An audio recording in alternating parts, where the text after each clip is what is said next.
Bonjour et bienvenue pour cette 247e édition de Un jour un comics, l'émission d'originalcomics.fr qui vous présente les meilleurs comics en VO disponibles sur originalcomics.fr, on vient de le dire. Aujourd'hui je vais vous parler de Batman Rebirth, ça faisait quelques temps qu'on n'en avait pas parlé, du coup j'ai 3 numéros à vous montrer. Batman Rebirth, déjà les numéros 12, 13 et 14 qui sont disponibles. Sachez que ils sont quasiment presque tous disponibles sur originalcomics.fr, soit dans leur version normale, soit dans leur variante. Sachez que après donc le premier arc et le petit crossover, donc on est sur le deuxième arc qui s'appelle I Am Suicide, et que tout simplement donc les épisodes 12 et 13 concluent le I Am Suicide scénarisé par Tom King, qui est le nouveau grand Manitou de Batman sur Batman Rebirth, et donc c'est la suite de ce qu'on a lu par Scott Snyder bien entendu, et des dessinateurs vraiment talentueux.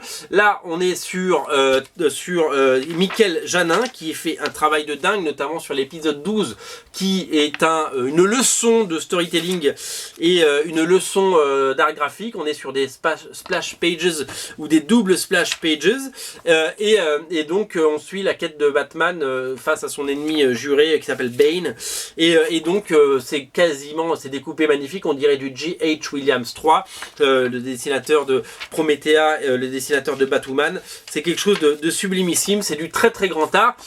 Cet arc, ce deuxième arc I Am Suicide, je suis suicide, est d'une beauté absolument incroyable, et on retrouve des têtes connues comme Bane et Catwoman.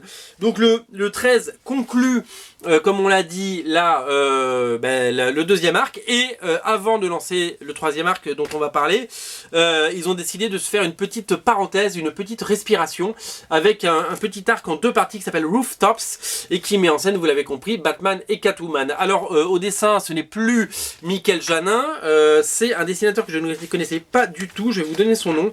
J'ai été complètement séduit, il s'appelle Mitch Gérard. J'ai déjà vu son nom quelque part, mais je ne saurais pas vous dire où. Il a un style qui ressemble un peu à ce que fait Michael Janin, mais on dirait un petit peu du Jaili, si vous voulez, et c'est d'une beauté et d'une pureté.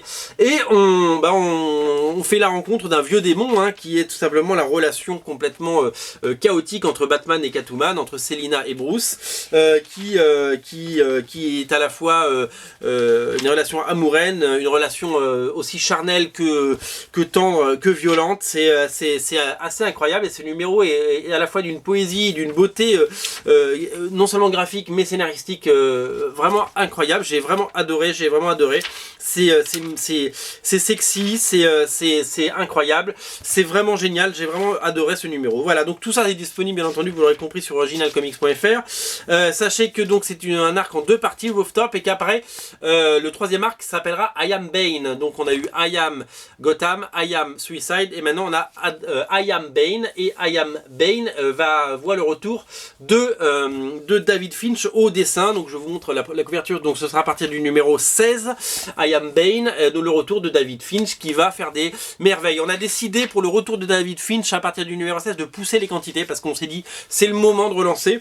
Il y a beaucoup de gens qui ont acheté le 1, le 2, le 3, puis il y a de moins en moins de lecteurs, et donc on s'est dit allez, on y va. On a augmenté les quantités de 30% pour tout vous dire sur le numéro 16. Donc si vous voulez reprendre Batman après avec le numéro 16, c'est quelque chose d'assez incroyable pour le moment. Déjà 14 épisodes, pardon, bientôt 16, et sachez que ça arrive en VF au mois de juin, puisque le premier tome sort en juin, et qu'a priori le deuxième devrait sortir très très vite derrière, c'est ce que j'ai compris. Voilà, Batman 12, 13, 14 disponible sur originalcomics.fr. Les amis, ne ratez pas ces épisodes, tout simplement. Salut!